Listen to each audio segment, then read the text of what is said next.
are here today. Hopefully we have some good information to convey to you all. I know we have some excellent speakers. Our first speaker we have coming to us from Land Studies. I'll tell you a little bit more about him in a couple seconds. Yeah, you're perfect. Thank you so much. Okay, just a few statistics. NDP is thrilled that you guys are all here, and we're here for our workshop again this year. But they just asked me to go over a few things with you guys. It is a non-smoking campus, so just to be fair to the students, because they end up, getting mad if you guys are smoking and they can't.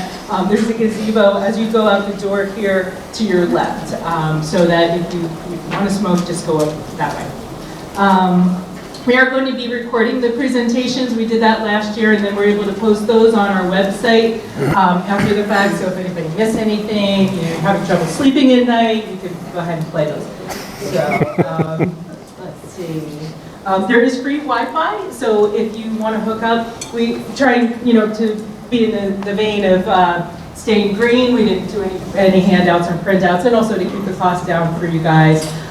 So if you go to our website, mcconservation.org, you should have received a link ahead of time that has all the handouts for the presentations as well, so you can follow along. And again, those will be posted after the event. Let's see. I think that's it as far as logistics. Probably everybody found the food. We'll be in the gymnasium. There'll be coffee and refreshments here, but please, eat lots of pastries and snacks and things like that. Keep yourselves awake through the morning, and lunch will be served in the afternoon in the gymnasium as well. So, again, without further ado, our first presenter is Justin Spangler. Justin is a professional engineer and project manager. He is specializing in design and implementation of floodplain restoration projects. His design philosophy employs the application of historical and geomorphic evidence using those things to identify impairments which are used to return aquatic resources to their maximum ecological potential. He manages cutting-edge restoration projects that challenge the traditional expectations of ecological restoration and their use in post-construction stormwater management practices, which I'm sure you guys are all familiar with and very interested in. So, without further ado, I'll give you Justin. Thank you.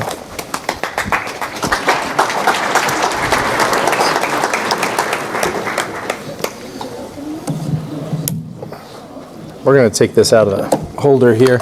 Yeah, I'm Justin Spangler. I'm an engineer and project manager at Land Studies. Is this working? Everyone's okay? I've been at Land Studies for 13 years now, so I have a bunch of examples in the project portfolio here. And I've worked in varying capacities on most of those projects over the past 13 years. I did my undergraduate degree in biological and agricultural engineering at Penn State. Are there any other ag engineers in the audience? None? One. All right. We'll have a conclave later. So I did my master's down at NC State and ended up working for Land Studies after that. So our company has kind of three branches to it. We do the science, we do the design, and we also have a field operations division too. So I think the trifecta there is really important feedback loop for a designer like myself. I get to hear what some of the installation guys are coming back saying, hey, this looks a little different, or something's going on here, let's go take a look at it. So that was one thing that we were able, that's one of the great things about working here, is that we're able to kind of see how everything fits together, and then we have a really tight feedback loop that we can incorporate that on the next project. So what we're looking at with our projects is we're trying to take single function systems and turn them into multi-function systems, and we're trying to gang those benefits. So instead of having one singular benefit, maybe we're only looking at peak rate or one or two pieces of that. We're trying to look at the entire system for peak rate, water quality, and ecological benefits too. So just a little outline here. We're going to talk about legacy sediment. Everything that we're talking about here is inside the floodplain. So that might be a little bit different than some of your MPDS regulations that you're dealing with later that everyone is excited about. There's a lot of buzz out there about this, so I don't want to stand in the way. I'm going to set up the historical condition too. I think it's really important that we all understand how we got into the situation we are now, and you know, what functions are lost. We may not necessarily even know that or realize that those functions are lost. We're also going to talk about the impairments. I have a case study. We can talk about questions, and then I have a couple other pieces then too with other case studies, you know, real short baseball cards. So just a 10,000 foot view. What we're talking about here is legacy sediment. So this is, I'm going to throw out some vernacular here that's, for me, anthropogenic impacts. So this is all people. People have caused the deposition of a tremendous amount of material in these floodplains. And with that, there's a lot of loss of function associated with that. So what we find is in the historical conditions, here's another word for you, we generally find an anastomose channel. So anastomose channel is a braided or threaded channel. It's predominantly driven by, the features in the stream are predominantly driven by the presence or absence or change of vegetation. So a stream channel that was, you know, located here, you know, one year by the spring it might shift a little bit or add another thread or move. That's not a sign of an unstable system. And I think a lot of us look at a stream channel and they're like, well, that's where the creek was, and if it moves, that's unstable. So that's not what the historical condition was like. The present condition is the addition of this material on top of a historic floodplain. This historic floodplain had a lot of organic material in it. It took thousands of years for that material to develop and develop that structure. We also have a gravel lens down at the bottom of the floodplain. That's that gravel layer, we call that the basal gravel layer. So that's something that formed thousands of years ago, and you know, the wetland system and anastomose channel formed on top of that. So it was, this area was destined to have wetlands everywhere. So some of the features that we'll see here, you can find, you know, relics of old stumps or wood or trees in the historic floodplain they're buried under that legacy sediment.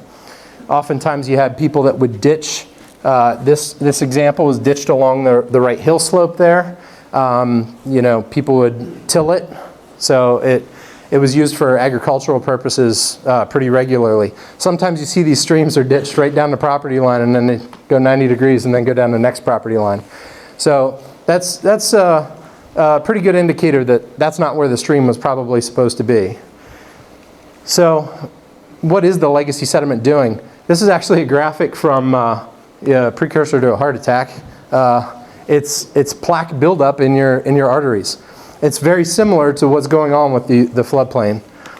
So I'm going to spend a lot of time on this diagram here, and this is a feature from Magalozzi and Friends. This is really great. What they actually set this up for was hypereik exchange. Hypereik exchange is the exchange of surface water and shallow groundwater. It's a very important function in our stream systems, and it's something that we like to look at too. It's one of the most complex things to restore in a floodplain. So what Magalozzi did with this is he looked at the reach. So there's topographical drivers, so channel planforms, the valley, the catchment area. We also have at the reach level stream discharge, groundwater discharge and recharge, precip, in-channel structures, dams and land use and land management. So these kind of radiate out from here, and the bigger and bigger the project we're looking at, the more and more function we can restore in there. What we see with this floodplain restoration is we're pretty much changing or improving everything except for, you know, some of the catchment gradient and precipitation. And that's actually a byproduct of how much was impaired before we got to these systems. So there was a tremendous amount of impairment that has been going on with the, you know, prior to us even setting foot here. So this piece here, now if we start looking at it from a funding perspective, groundwater recharge and discharge and stream discharge are pretty much two of like the keys that, you know, some stormwater people are looking at, saying, hey, you know, if we can recover some of that function there, there's value in that. There is also value in the superficial sediments that are passing through the valley. So a lot of you are probably familiar with the MS4 requirements, things like that. So this is another piece. So if you start looking at the funding, this is not supposed to be like a funding diagram, but you can pretty much look at where funding could come in any one of these different pieces. These are the three big ones. So what did these streams look like before? So here we have just a quick video there.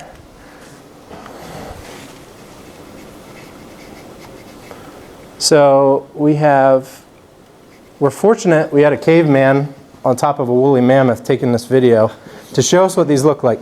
This is actually Great Marsh. This is down in Chester County. This is one of the very few valleys that we can find that didn't have major anthropogenic impacts. This valley's, now my clicker's falling apart. This valley's particularly important because it's not, it hasn't been impacted by legacy sediment. It has a long lineage of conservationists, whether, at a time, conservation wasn't cool at one time. Can you believe it? It was a new thing.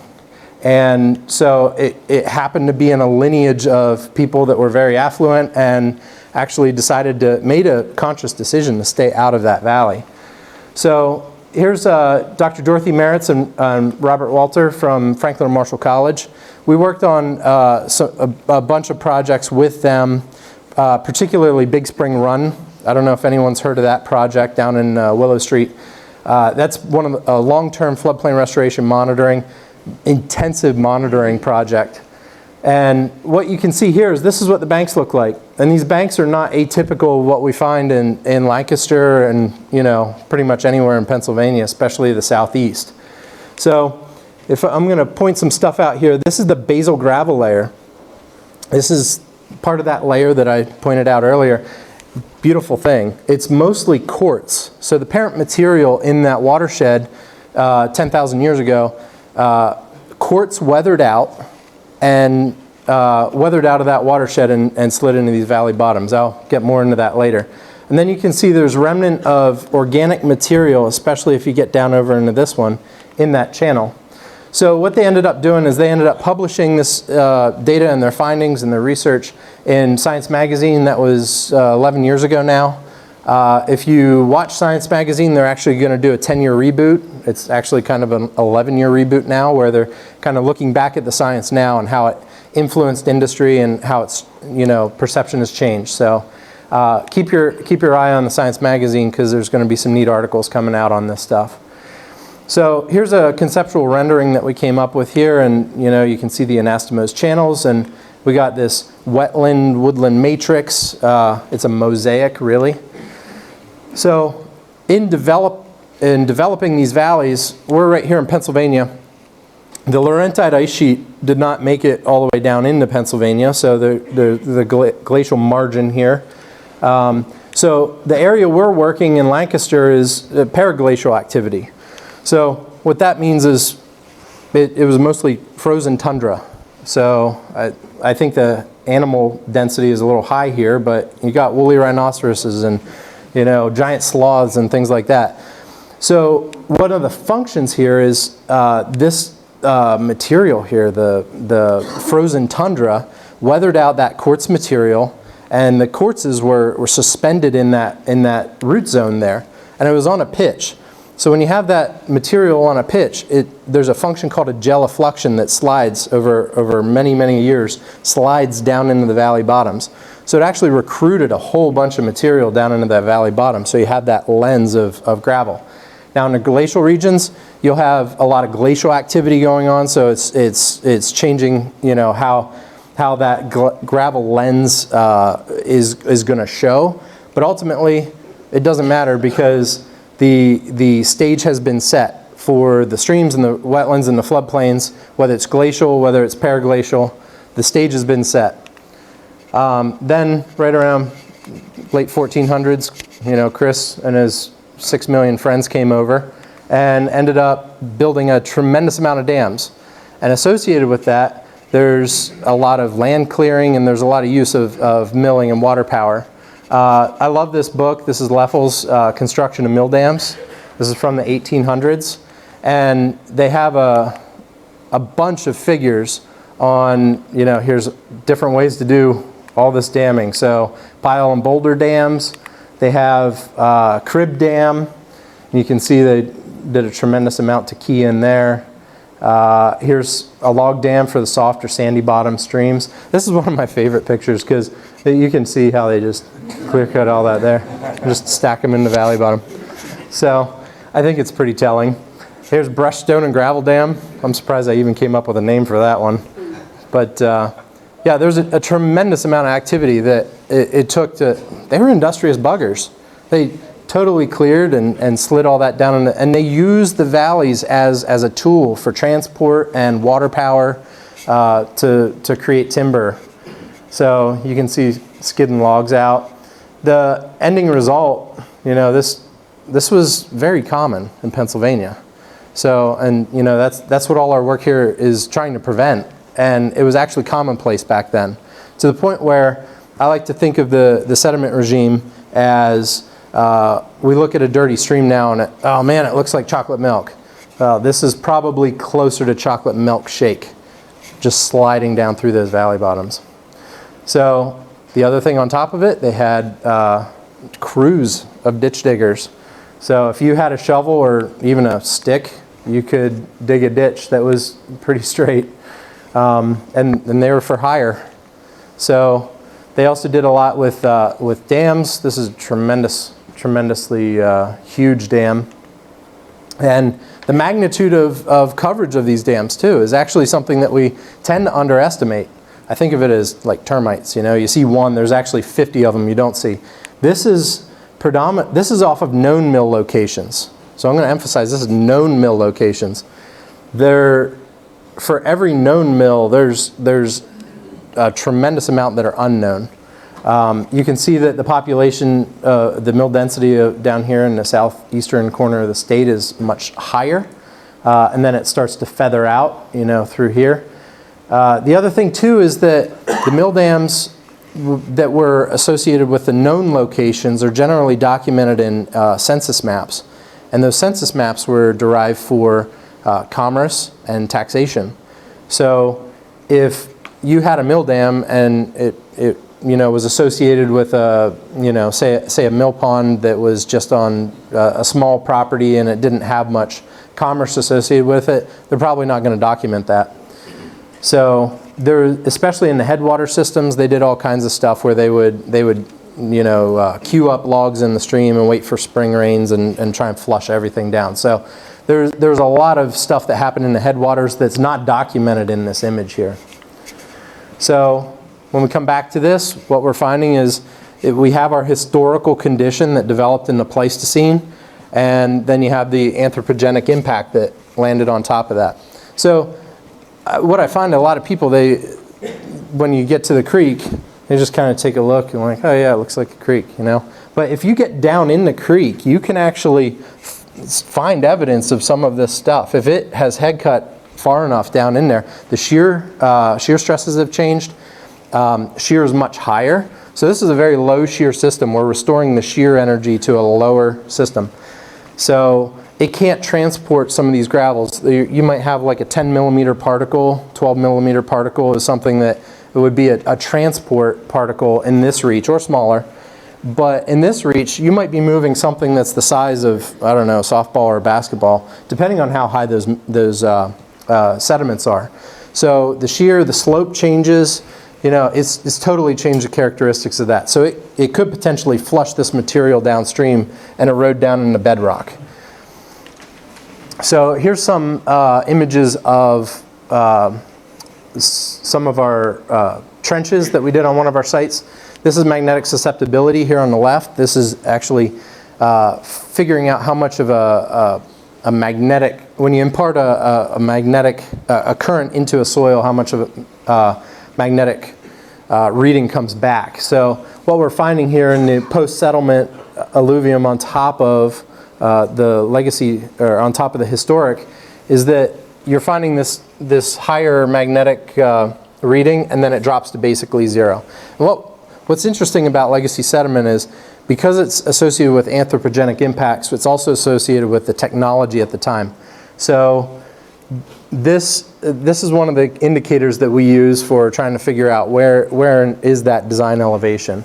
We can also find the different types of soils here, and then the lighting's a little that one's a little better over there on that side, but you can see the basal gravel layer down towards the bottom here under flag 4.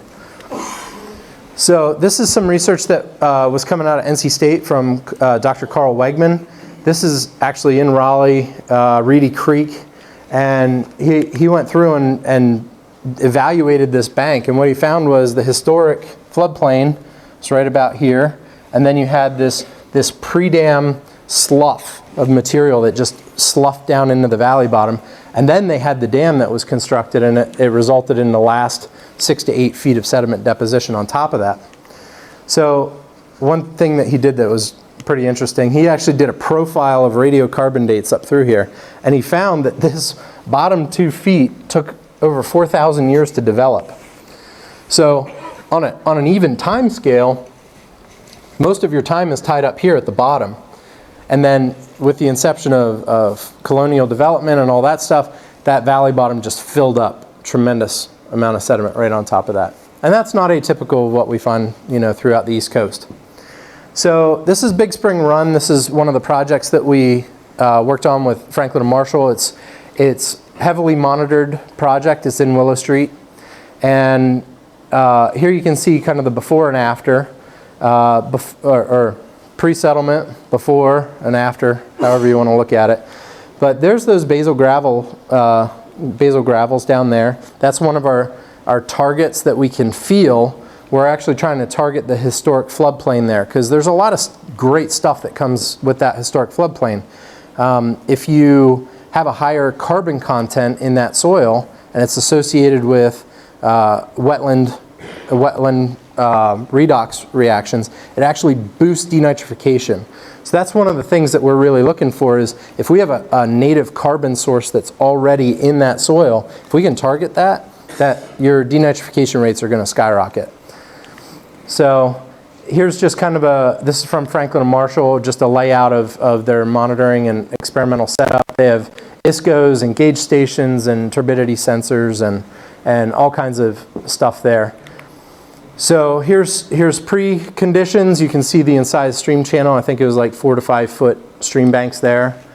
This is post-restoration. I think this was taken during a small storm event. You can see there's kind of a little bit of a base flow channel in that in here, but you're seeing distribution of water across the whole floodplain. And that's one of the things that we're trying to do, is make sure we have a connection of floodplain with the surface water. So here's post-restoration. This is only 7 months later, so we're getting a really favorable vegetative response very quickly. And here's some of the outcomes. This is the baseball card. So sediment removed, we removed about 22 tons of sediment.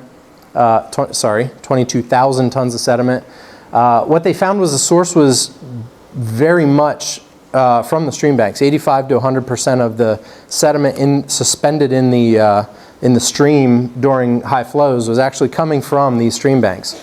A little bit more on that later.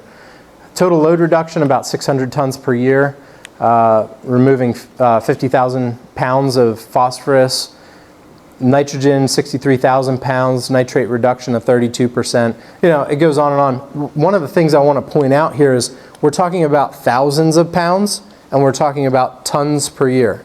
So the scale and the magnitude of nutrient and sediment benefits that these projects have, we're looking at a large watershed, we're looking at large scale, and we're looking at large scale reductions. They also found about 20 degree Fahrenheit cooler in the summertime. A lot of that had to do with hypereik exchange. So you're actually using the ground and the earth as a heat sink. So it's sinking that hot water and returning and recharging with cold water. So that's a total shift. The biological indicator shifted from upland, predominantly invasive. There's a lot of reed canary on this site. And it shifted, all the other indicators shifted in favorable. So whether it's fish, birds, they did diatoms. Diatoms are algae, amphibians, all kinds of stuff. They really did their work out here. There's a lot. We'll talk about the cost effectiveness of this too. Here's a picture after Hurricane Hannah. And one thing you can see here is the amount of, I call this calving. The banks have just been calving off of that side there, especially after hurricane events. But there's also other other processes going on here which are kind of interesting. There's ice needles, all kinds of different erosive processes on these banks, whether it's catastrophic like calving like this, and that material is going to sit there and continue to wash. So I'm going to spend a little time on this slide because I think this is really interesting. But cesium-137 is a radioactive isotope. All you have to know is that that happened at the dawn of atomic testing in the 1930s to present. Franklin and Marshall did this really neat experiment where they tested some of the upland farm soils. So they went to some fields and found that there was higher levels of cesium in those fields. Then they went down into the stream bank, and here's the bank profile. The cesium-137 levels were higher in the top 20 centimeters. So that's saying after the dawn of the atomic age and agriculture, they're tilling the land and you have this deposition of cesium-137, you're naturally getting these higher concentrations of cesium up here in the upper 20 centimeters. Then you get below 40 centimeters and there's almost no cesium. It's essentially zero. So, and that deposited before the dawn of atomic testing. So now you're starting to get you're cross-checking some of these records in the seed bank, in the bank profile. So these bank profiles essentially show little or no cesium. And then these are the two here that are particularly interesting. They took suspended sediment samples during high flow events. They also put tile pads out. They're just a tile ceramic pad that they put in the floodplain.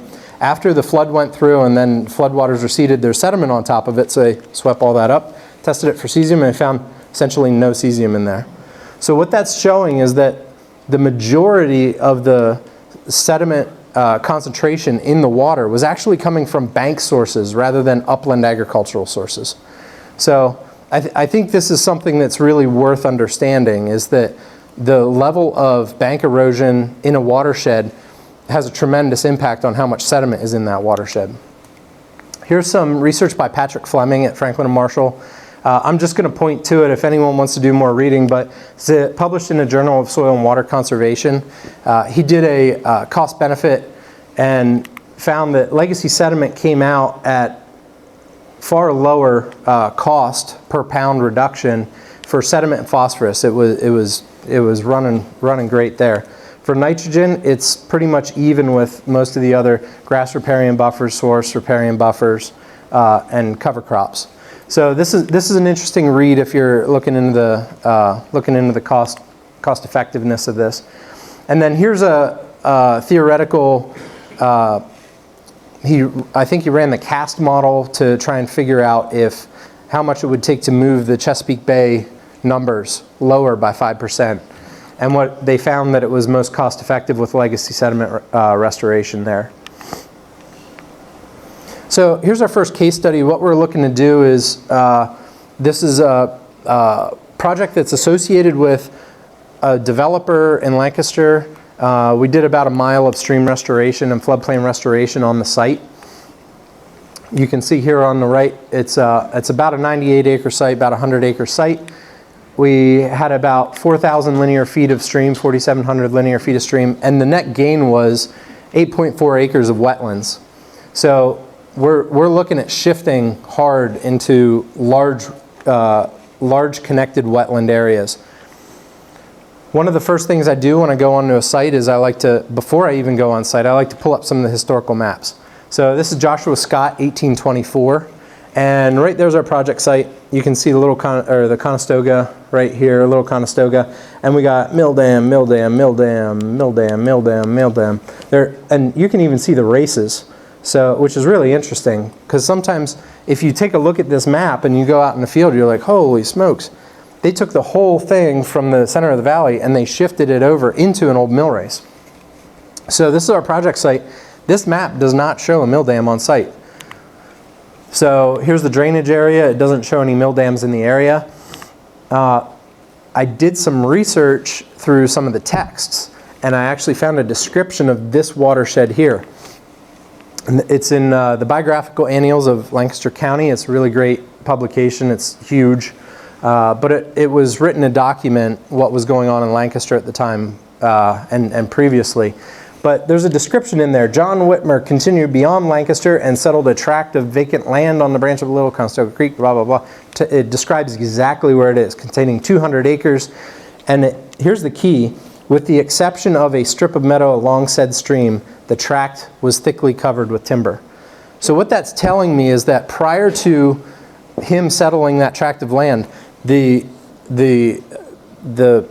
system actually stratified to upland trees and a lower herbaceous wetland meadow, and it naturally stratified into that condition. Now if you drive past that site, it's totally inverted. All the trees are right next to the creek, and then it's actually agriculture on the outside edges of that. So we're going to go back to the site. This is actually the project site for what we're looking at here. I like to look downstream of the project site too. It's what we call the base level control reach. And here's Roarstown Road. Roarstown Road is, it's an old road. It's been there a long time, so you can benchmark off of that on your historic maps. And what you find in 1957, here's Penn Pilot. You can see the squiggly channel going through here.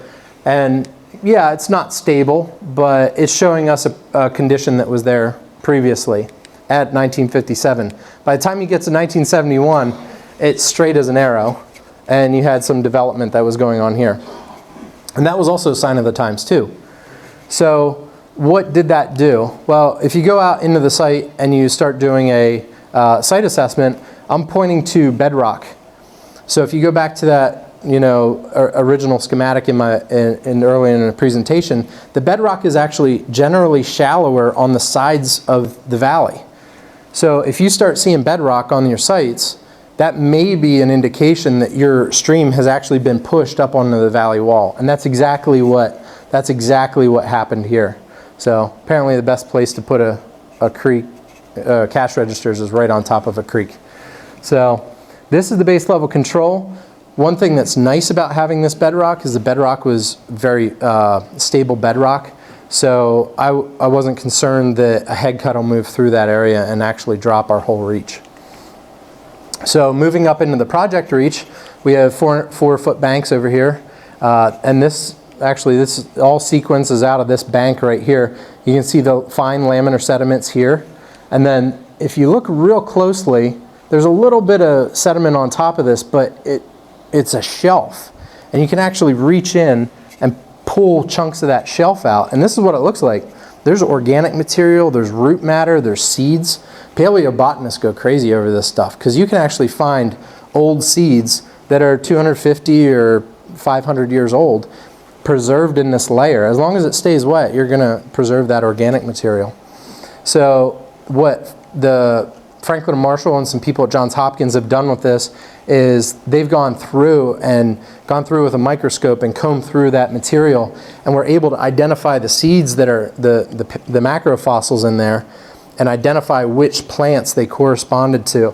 And that's why they know that these systems are predominantly herbaceous wetland meadows. They know the types of sedges, the types of rushes, and all kinds of plants that I don't know how to pronounce, because I'm an engineer, but I know it's important that this material is in here, and we can then model our proposed landscaping plan off of that in our seed mix.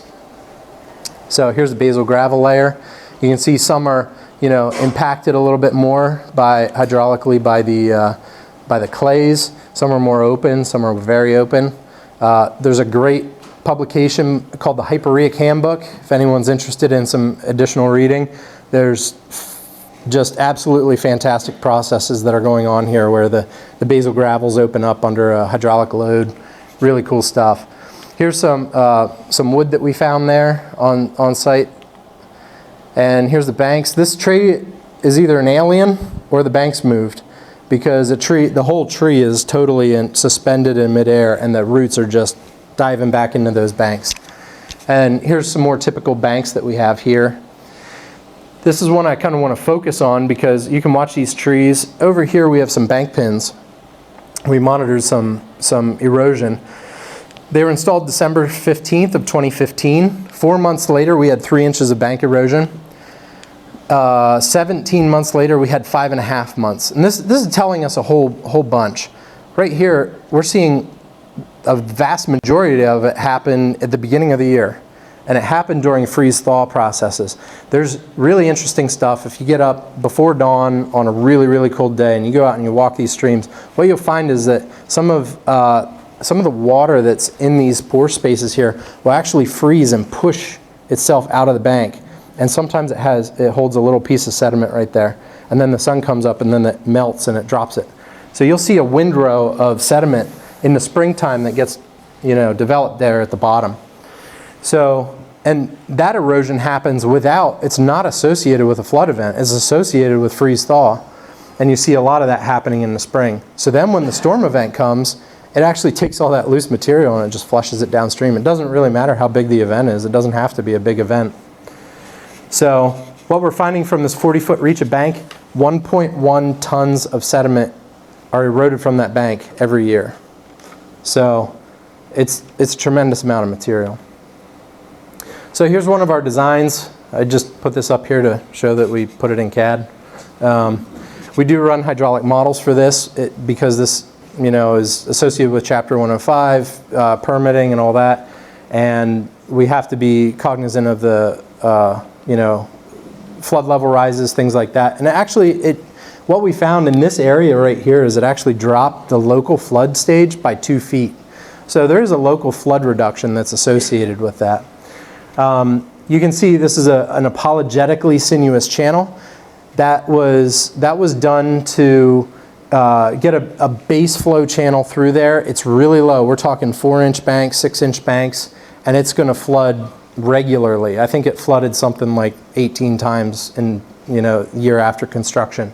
The intent is to get these anastomose channels developing through here, so we get distribution of flow the whole way across that floodplain.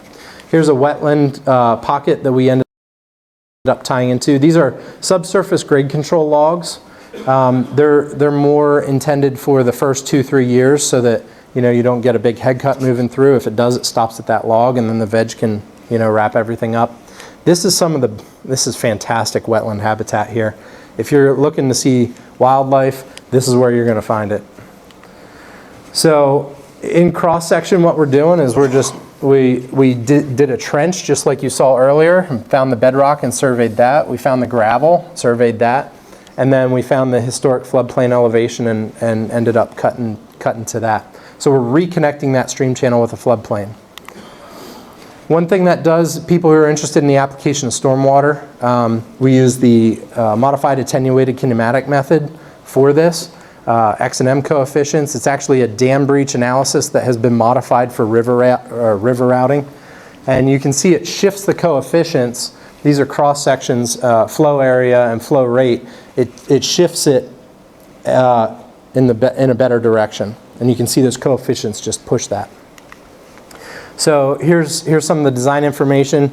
To boil it down, we're seeing peak rate reductions of about 11% at the 2-year in the design phase and 0.5% at the 100-year. So here's a picture of the project under construction. This is where the development occurred on the north and south side of the creek. The creek bisected that. We're about 75% complete here. And we work generally from a downstream to upstream position if we can. Being that we can unzip that floodplain, we like to take a major track hoe and bulk this material out, and then we go back through and do some of our fine grading here. That's one of our engineers and designers. He's on site during construction to make sure that we're hitting the right elevations, we're hitting the features that we were finding in the field. You can see that we followed up with matting and seeding and matting. We did a native seed mix in there. And if you really take note, this is all the property we had access to. Legacy sediment goes all the way out here. So we were in the upper reach, we were only able to take care of a small portion of that. So here's some of the woody debris that we put in the floodplain. Trying to get that carbon jumpstart that denitrification processes. And we did do some tow wood in this project down on the outside of the meander bends. They're totally covered over in the final condition, and water surface is right about the top of those root balls. So Here you can see we're going through installing matting and seeding, leaving the floodplain generally a little rough. And here's some of the monitoring that we ended up doing. We were doing flow monitoring for this one. We had turbidity, specific conductance, and then we had geomorphic monitoring and a bunch of other pieces.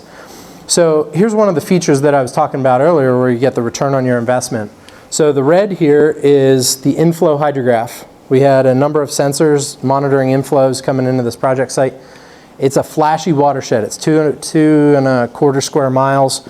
Most of the development happened prior to stormwater BMPs. So we got this really flashy hydrograph coming in. And one thing we find with this is we're building a giant bathtub, and it's holding a tremendous amount of water in that reach during the flood flows. So you can see the delay, and you can also see that the peak was 200 CFS going out and over 500 coming in. So we have over a 50% reduction of peak rate coming out of there. So this is where you start getting some of your regional benefits for your flood benefits. And we're seeing that for multiple events. And you can see this is, that's a 6.5-inch event, and everything's not the 2-year, 24-hour storm.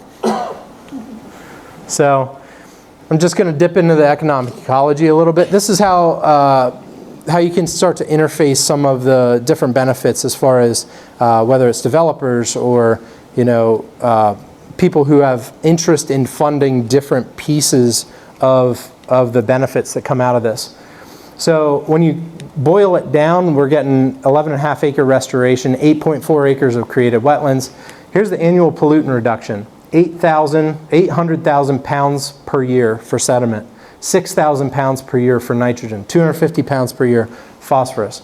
The water quality benefits, peak flow and volume reduction. So we're going to go back to this and we're going to look at it as a funding wheel. And design and construction cost, $1.5 million. And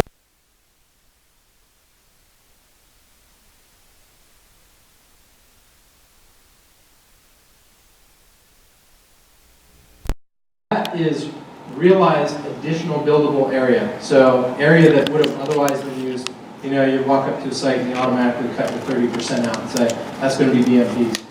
The BMP, the peak rate reduction was shifted down into the floodplain. So the benefit is here, but the benefit that's funding it is shifted to this land use and land use management. One of the other things that came out of it too is this valley superficial sediments came up with 7.9 million in cost reduction there. So usually the cost benefit stops at these two numbers, because it's showing a net gain and they want to move forward with that. Say, yeah, sure, I'd love more useful space. Now, this is where the townships kind of fit in, because I know a lot of you probably work with MS4. So townships are particularly interested in figuring out how they're going to meet these MS4 requirements. So some townships have a lot of floodplain to work with because people haven't been developing in there. And if you're going to try and shoehorn some other, other stormwater management BMPs, you're talking about pounds per year. We're talking about tons per year. So it is a more cost-effective way to try and meet some of those MS4 requirements. I live in this township, and we met all of our first MS4 permitting cycle with this one project. They're already working on their next permit cycle, and they'll have that satisfied probably by next spring. So when you start looking at some of the other residual benefits, you have the increased land value. That's a community benefit there. You have another 0.7 million in flood reduction, another 2.7 million in sediment reduction. Then you also have 8.6 million in ecosystem benefits. So this is one of the pieces that often gets overlooked because, some people might go in and want to fund wood and riparian vegetation, but that's a small piece of the whole picture. And when you get the whole picture, then you see recruitment of a lot of really great species that are more sensitive to, wetland changes. We also have other benefits like recreation and education that aren't quantified on here. But the total benefits, what we're finding is about 23 million in benefits. So that's where I wanted to leave this here. Did anyone have any questions or comments or anything? Yeah. What's the maintenance and the expected longevity of a project like this? Yeah. The reason I ask is you're putting this in the middle of a channel. Yeah. And your slower upstream section is, generating how many tons of sediment, and then all of a sudden it's going down, hitting this, or slowing down and starting up. Yeah, you're right. So the question was, what's the long-term maintenance and incoming sediment? Is that a concern? So here's what our final condition looks like here. So first of all, maintenance is not mow, blow, and go. And it's not going to be, you're not going to get 17 contractors knocking on your door saying, oh yeah, I can take care of that. What we're looking at here is the predominant maintenance for this is invasive species management and trash collection. Obviously, trash is a big thing. It comes in there in some of these watersheds. If the channel's moving, you can see here, it's kind of moving through here and then through here. That's actually good. We're looking for that. We're looking for that distribution of flow. That's not something we're going to come in and rework. If we see a giant head cut moving through, obviously that's something that needs to be taken care of. But generally, we're doing enough homework on the front end. We're making sure that our base level is good, and that we have great control downstream, that we're making sure that that's going to stay in place. So generally, I know there's a lot of concern, hey, we have to go back in and we have to rearrange all that stuff. No, generally we don't. We generally let that, because once you remove the impairment, now the stream has the ability to fix itself. It's not going to be able to fix itself with the majority of the impairment still present. As far as incoming sediment load, I think one thing that's good to think about is the distribution in the, let's look at bank profile. So you had say 4 feet of sediment, and it's fine laminated sediments. It's mostly silts, sand, a little bit of sand in some watersheds, some clays. And then you have fine layer of organic material and then gravels. The transport regime in these types of watersheds is generally not real high on the gravel side.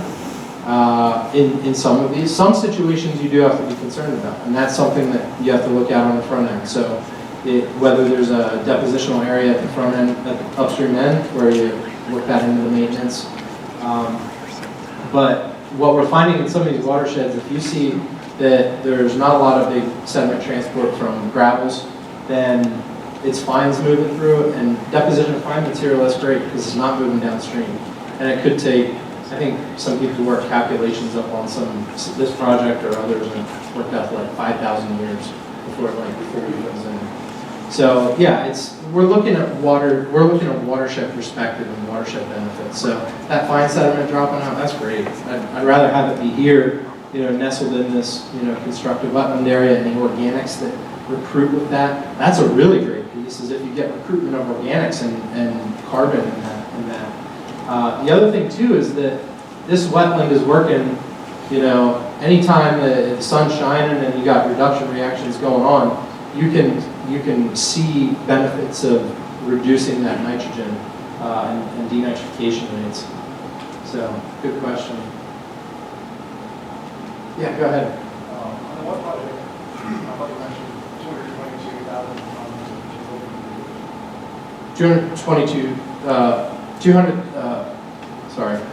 22,000 tons.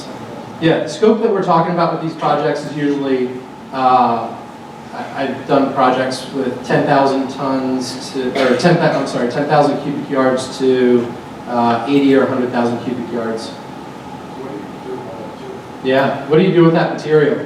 So that is a good question. Some of that material ended up here in a fill location, and ended up over here. Soccer fields. We do a lot on soccer fields. We had one site with Landis Homes that we can actually run through a little bit of that if you want. Landis Homes is a fun site because that material